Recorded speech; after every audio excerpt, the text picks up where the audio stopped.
Bir sosyal bilimci olarak araştıracak başka konu bulamadın mı diye düşünenlere ben de bir karşı soruyla cevap vereyim.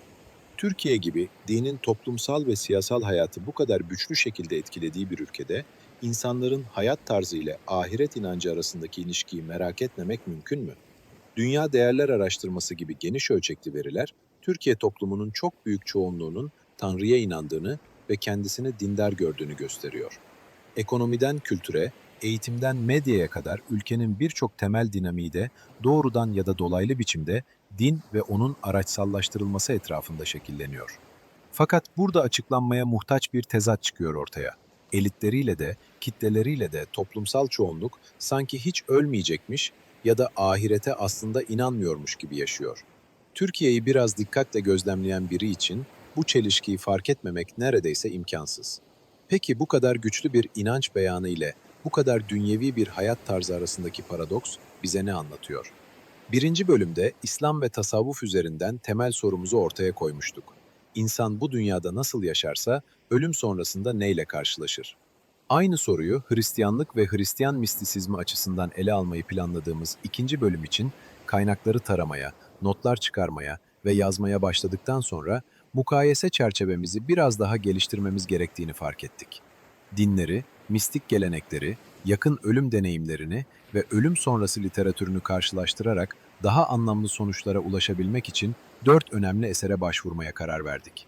Birincisi, Aldous Huxley'in adını ezeli felsefe ya da kadim hikmet diye çevirebileceğimiz klasik eseri. Huxley burada büyük dinler ve mistik gelenekler arasında ortak bir hakikat çekirdeği olup olmadığını araştırıyor. İkincisi, William James'in Dini Deneyimin Çeşitleri şeklinde Türkçeleştirebileceğimiz eseri. James, dini tecrübeyi psikolojik açıdan inceleyen en etkili isimlerden biri ve dini hayatı sadece inançlarla değil, içsel dönüşüm süreçleriyle de anlamaya çalışıyor. Üçüncüsü, Rudolf Otto'nun kutsal deneyimin kendine özgü yapısını çözümlemeye çalıştığı Kutsalın İdeası adlı kitabı. Dördüncüsü ise Pamela Ray Heath ve John Climo'nun Öte Dünya El Kitabı adlı eseri. Bu çalışma, diğer üçü gibi teorik değil, çok sayıda anlatı ve veriyi bir araya getiren derleyici bir çalışma. Bu dört eser aynı konuya dört farklı yönden yaklaşıyor. Huxley bize metafizik haritayı veriyor. James psikolojik dönüşüm boyutunu açıyor. Otto, kutsal tecrübenin iç dokusunu analiz ediyor. Heath ve Climo ise ölüm sonrası anlatılarda tekrar eden örüntüleri topluyor. Bunları birlikte okuduğumuzda ise yalnız tek tek ilginç fikirler değil, bütüncül bir araştırma modeli elde edebiliyoruz. Önce Huxley'den başlayalım. Ünlü İngiliz filozofun temel iddiası şu: büyük dinler ve derin mistik gelenekler yüzeyde çok farklı görünseler de varlığın yapısı, insanın özü ve kurtuluşun şartları hakkında ortak bazı sezgilere sahip. Huxley'e göre insanın ölümden sonra neyle karşılaşacağını anlamak için önce onun bu dünyada neye dönüştüğüne bakmak gerekir. Çünkü ölüm, yaşarken inşa edilen içsel yapının devamıdır. İnsan neye bağlandıysa, karakterini hangi yönde biçimlendirdiyse, benliğini ne ölçüde aşabildiyse, ölüm sonrasında da büyük ölçüde bunun sonucuyla yüzleşir. Hakikati görmenin yalnızca düşünce işi olmadığını söyleyen Huxley'e göre bilgi, varlık haline bağlıdır. İnsan neyse, hakikati de o kadar görebilir. Bu nedenle ölüm sonrası meselesi, aslında yaşam boyunca kurduğumuz varlık tarzı meselesidir. Karakter aktarımı, öz yargılama, bağlanmadan özgürleşme ve sahte benliğin aşılması, Huxley'in özellikle vurguladığı kavramlar. Bize benlik, bağlanma, kurtuluş, arınma, dua, ritüel, eylem, bilgi, adanma, ölümsüzlük ve hayatta kalma gibi değerli ortak karşılaştırma başlıkları sunan Huxley'nin katkıları değerli ama dikkatli kullanılmalı. Çünkü yazar gelenekler arasındaki farkları ortak bir mistik öz içinde eritmede bazen biraz aceleci davranıyor. Bu yüzden onu nihai hüküm veren bir otorite gibi değil, soruları düzenleyen ve karşılaştırma başlıkları üreten bir düşünür olarak okuyacağız. Dini hayatın özünü mezhep kuralları ya da teolojik sistemlerde değil, kişisel yaşantıda arayan meşhur psikolog ve filozof James ise şu sorulara odaklanıyor. İnsan dinsel olarak nasıl kırılır, nasıl bölünür, nasıl dönüşür ve nasıl yeniden bütünlük kazanır?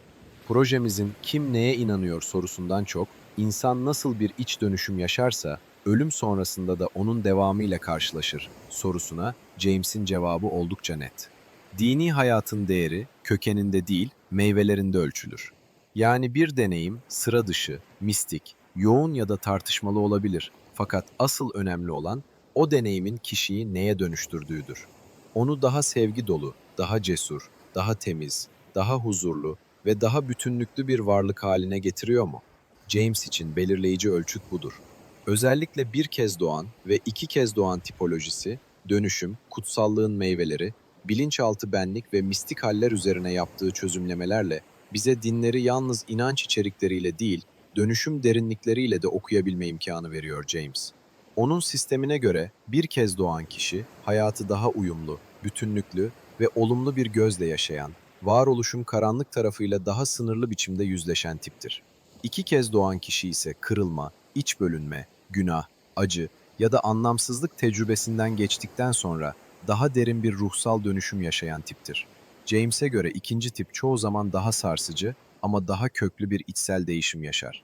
James ahireti doğrudan haritalamasa da ölüm ötesine bağlanan içsel değişimin yapısını olağanüstü bir berraklıkla ortaya koyuyor.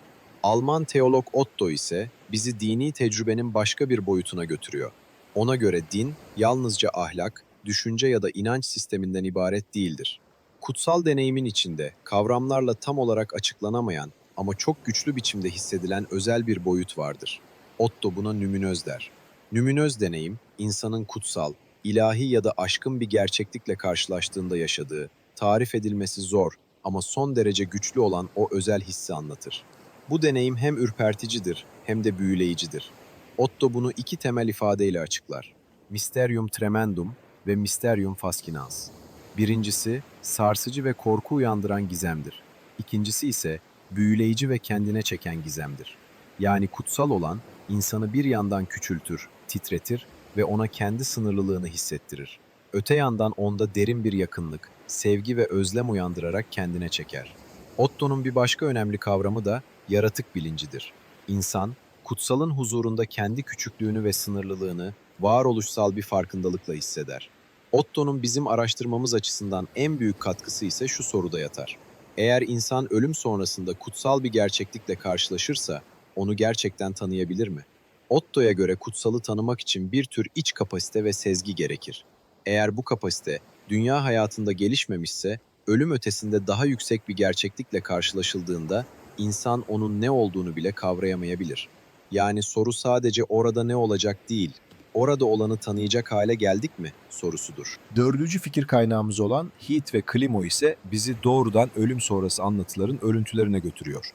Bir tıp doktoru ve bir psikoloji profesörü olan bu iki yazar, felsefi bir sistem kurmaktan ziyade çok sayıda kaynaktan tekrar eden motifleri toplamaya çalışıyor.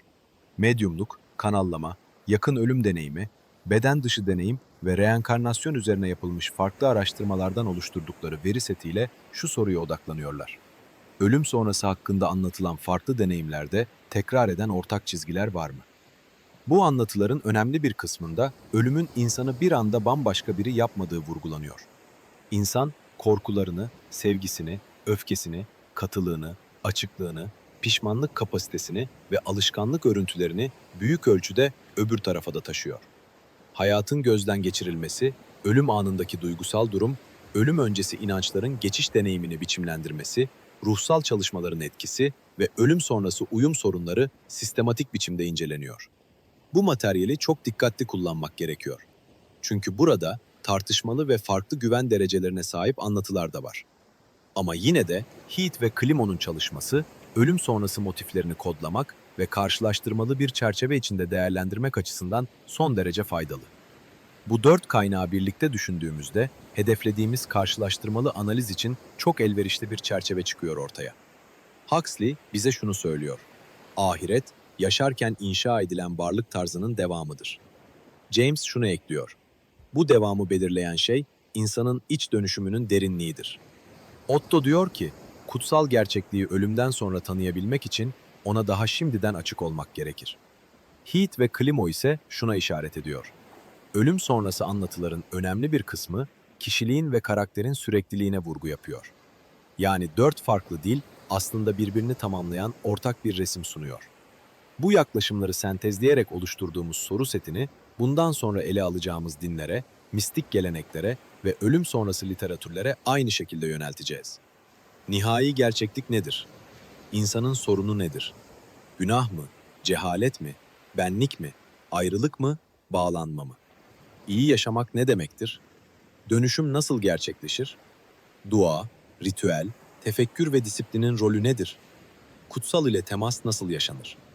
Ölüm anı hangi iç durumlarla biçimlenir? Ölümden sonra neyin devam ettiği varsayılır? Kişilik mi, karakter mi, bilinç mi, ruh mu? Yargı nasıl işler?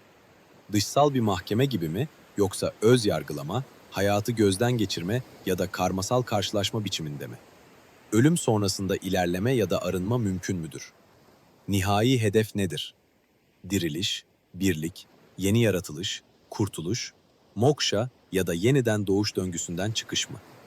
Ve belki de en önemlisi, bu gelenek, dünyadaki ahlaki hayat ile ölüm sonrası akıbet arasında nasıl bir bağ kuruyor? Artık bu çerçeveyi, geçen videoda genel bir giriş yaptığımız İslam ve tasavvuf alanına uygulayabilir. Ona yeni geliştirdiğimiz sorularla yeniden bakabiliriz. Yani artık sadece İslam ahiret hakkında ne diyor diye sormuyoruz. Daha keskin bir mercekle daha derine iniyoruz. İslam insan sorununu nasıl tanımlar? Bu dünyadaki hayatın hangi boyutlarını ölüm sonrası akıbetle ilişkilendirir? Tasavvuf bu ilişkiyi nasıl içselleştirir? Ve Yunus Emre gibi büyük bir sufi şair bu çerçeveyi bize nasıl bu kadar berrak gösterir? Ana akım İslam açısından ilk büyük nokta şudur. Ölüm sonrası akibet dünyadaki hayattan kopuk değildir. Kur'an'ın çizdiği resimde insan yalnız inancıyla değil, ameliyle, yönelişiyle ve ahlaki tavrıyla da değerlendirilir. Kim bir günah işlemiş de kendi günahı kendisini çepeçevre kuşatmış ise ateş ehli olacağı, buna karşılık iman edip salih amel işleyenlerin cennet ehli olacağı bildirilir. Yani burada yapılanlar ölümle geride kalmaz, insanı kuşatmayı sürdürür. Ölüm anı bile yaşam tarzından bağımsız değildir. İnsan nasıl yaşadıysa ölüm kapısı da büyük ölçüde ona göre açılır. Kur'an'ın bu konuda verdiği belki de en yoğun ölçü temiz kalp fikridir. O gün ne mal fayda verir ne oğullar. Ancak Allah'a temiz bir kalple gelenler kurtuluşa erer. Bu ayet projemiz açısından merkezidir. Çünkü ölüm sonrası akıbetin belirleyicisi dışsal aidiyetten çok kalbin niteliği olarak gösterilir. Belirleyici olan mal, soy, statü ya da dünyevi güç değil, insanın hangi halde geldiğidir. Bu da bize İslam'ın yalnızca davranış kuralları vermediğini, insanın iç yapısını, kalbi yönelişini ve ahlaki manevi oluşumunu da merkeze aldığını gösterir. Bu açıdan bakıldığında ölümden sonra ne devam eder sorusuna İslam'ın verdiği temel cevaplardan biri şudur: kişinin kalbi ve ahlaki hakikati. İslam'a göre insanın sorunu yalnızca bilgisizlik değildir. Evet, hidayet ve marifet önemlidir. Ama asıl sorun nefsin, gafletin, kibrin, zulmün ve hevanın insanı kuşatmasıdır. Kur'an, münafıkları anlatırken onların kötülüğü emrettiklerini, iyilikten sakındırdıklarını, ellerini hayırdan kıstıklarını ve böylece kendilerini hüsrana sürüklediklerini söyler. Buna karşılık müminler iyiliği emreder ve kötülükten vazgeçirmeye çalışır. Bu tablo bize şunu gösterir: İslam'da ölüm sonrası akibet sadece bireysel iç dünya ile değil, toplumsal ahlakla da bağlantılıdır. İnsanın başkalarıyla kurduğu ilişki, mal mülk ile ilişkisi, iyiliği teşvik edip etmediği ve kötülüğe nasıl tavır aldığı da bu büyük muhasebenin parçasıdır. Yani ahlaki ve toplumsal hayat, ölüm sonrası akibetle doğrudan ve güçlü biçimde bağlıdır. Bu yaklaşımı daha da derinleştiren tasavvuf, insana hakikati kendi içinde aramasını önerir. Fakat bu içsel arayış, kuralsız ve şekilsiz bir keyfilik değildir. Dönüşüm yalnız duygusal yoğunlukla değil, usul, disiplin ve iç temizlikle gerçekleşir. Abdülbaki Gölpınarlı'nın da işaret ettiği gibi, bu çizginin Anadolu'daki en berrak sesi Yunus Emre'dir. Yunus'ta ilim ile irfan arasındaki fark çok net biçimde görünür.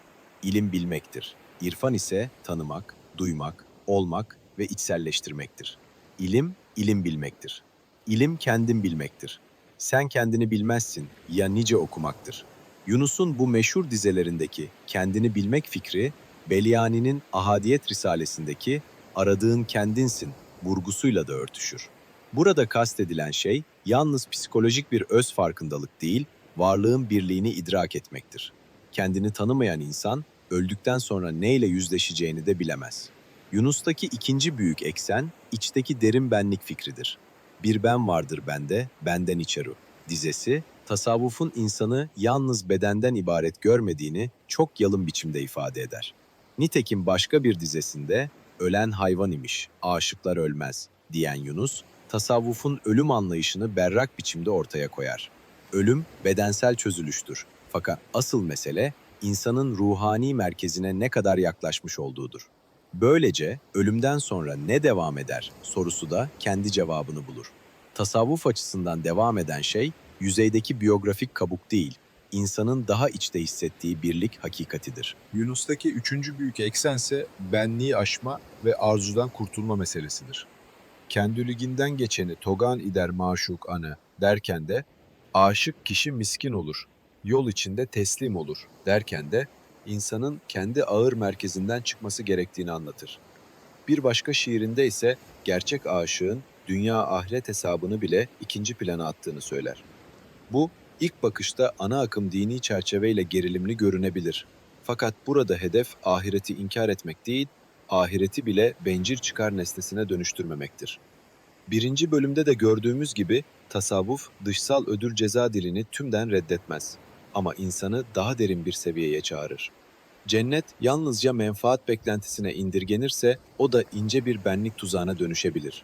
Yunus'un uçmak dahi tuzağımış demesi bu ince noktaya işaret eder. Kadın Sufi şair Rabia el-Adeviye de aynı zihniyeti şu dua ile dile getirmiştir. Ya Rabbi, eğer sana ibadetim cehennem korkusuyla ise beni cehennemde yak. Eğer cennet ümidiyle ise beni cennetten mahrum et. Ama sadece senin rızan için ibadet ediyorsam beni cemali ilahinle müşerref eyle. Tasavvuf, ölüm sonrası akıbeti sadece dışarıdan verilecek bir hüküm gibi değil, daha bu hayatta kurulan iç istikametin açığa çıkması olarak yorumlama eğilimindedir. Bu, Kur'an'daki hesap ve mizan fikrini ihlal etmez, fakat onu içsel bir muhasebe boyutuyla derinleştirir. Yunus'un mahşer şiirlerinde kıyamet, haş, terazi ve hesap çok canlıdır. Fakat aynı Yunus başka bir yerde yaragune ile diyerek ölüm gelmeden önce hazırlanmak gerektiğini söyler.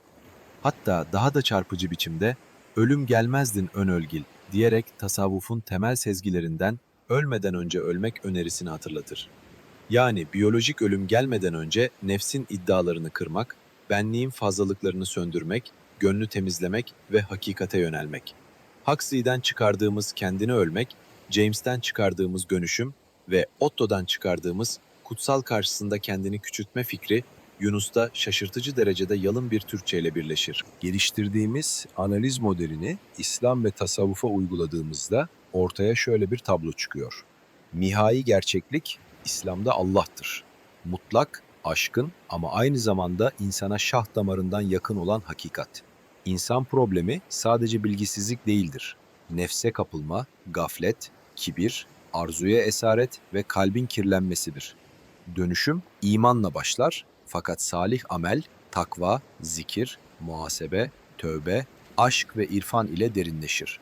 Kutsal ile temas sadece bilgi değil, huşu, sevgi, teslimiyet ve iç farkındalık ister. Ölümden sonra belirleyici olan mal, soy ve statü değil, temiz kalp, salih amel ve hakiki yöneliştir. Tasavvuf ise bu genel resmi daha da içselleştirerek şunu söyler. İnsan ölümden sonra neyle karşılaşacağını bir bakıma bugün neye dönüştüğüyle hazırlar. Araştırma konumuz açısından bakıldığında İslam'ın ana akım öğretisiyle tasavvufun derin dili arasında sanıldığı kadar büyük bir kopukluk yoktur.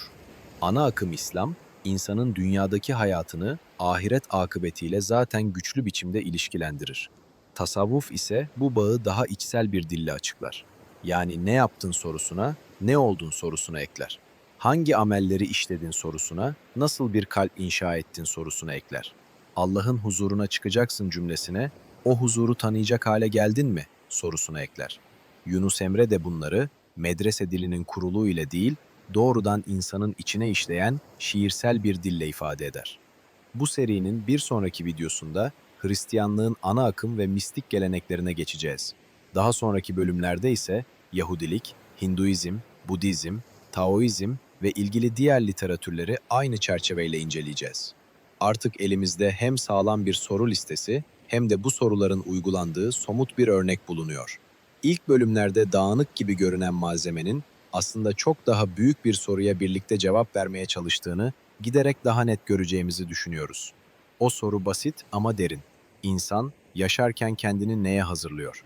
Ve ölüm bu hazırlığın önüne hangi kapıyı açıyor? Bu sorulara sistematik bir yöntemle cevap ararken henüz öngöremediğimiz yeni ilhamlarla ve içgörülerle karşılaşmayı da umut ediyoruz.